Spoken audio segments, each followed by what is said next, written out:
പാലാ വിദ്യാഭ്യാസ ജില്ലയിൽ SSLC പരീക്ഷയ്ക്കുള്ള തയ്യാറെടുപ്പുകൾ പൂർത്തിയായതായി പാലാ സബ് ജില്ലാ വിദ്യാഭ്യാസ ഓഫീസർ സി സത്യപാലൻ അറിയിച്ചു. സംസ്ഥാനത്ത് SSLC പരീക്ഷയ്ക്ക് വ്യാഴാഴ്ച തുടക്കമാകും. 7 സർക്കാർ സ്കൂളുകളിലും 37 എയ്ഡഡ് സ്കൂളുകളിലും 2 അൺഎയ്ഡഡ് സ്കൂളുകളിലും ഒരു ടെക്നിക്കൽ സ്കൂളിലുമായി 47 പരീക്ഷാ കേന്ദ്രങ്ങളാണ് പാലാ വിദ്യാഭ്യാസ ജില്ലയിലുള്ളത്. ആകെ 2831 കുട്ടികളാണ് ഈ വർഷം പാലാ വിദ്യാഭ്യാസ ജില്ലയിൽ SSLC പരീക്ഷ എഴുതുന്നത്.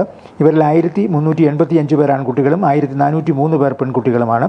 ടെക്നിക്കൽ സ്കൂളിൽ 3 പെൺകുട്ടികളും 40 ആൺകുട്ടികളും പരീക്ഷ എഴുതും. കഴിഞ്ഞ വർഷം 3131 പേരാണ് പരീക്ഷയ്ക്കിരുന്നത്. 209 കുട്ടികളെ പരീക്ഷയ്ക്ക് ഇരുത്തുന്ന പാലാ സെന്റ് മേരീസ് സ്കൂളാണ് ഇത്തവണയും വിദ്യാഭ്യാസ ജില്ലയിൽ കുട്ടികളുടെ എണ്ണത്തിൽ മുന്നിലുള്ളത്. 4 കുട്ടികളെ പരീക്ഷയ്ക്ക് ഇരുത്തുന്ന ഏറ്റുമാനൂർ ഗവൺമെൻറ് ഹൈസ്കൂളാണ് കുട്ടികളുടെ എണ്ണത്തിൽ പിന്നിലുള്ളത്. പരീക്ഷാ ചോദ്യപേപ്പറുകൾ മീനച്ചിൽ, ഈരാറ്റുപേട്ട, ഏറ്റുമാനൂർ, ഉഴവൂർ സബ് ട്രഷറികളിലാണ് സൂക്ഷിച്ചിരിക്കുന്നത്.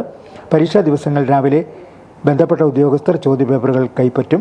തുടർന്ന് സ്കൂളുകളെ 8 ക്ലസ്റ്ററുകളാക്കി തിരിച്ച് ചോദ്യപേപ്പറുകൾ പരീക്ഷാ കേന്ദ്രങ്ങളിൽ അതത് ദിവസങ്ങളിൽ രാവിലെ എത്തിച്ചു നൽകും.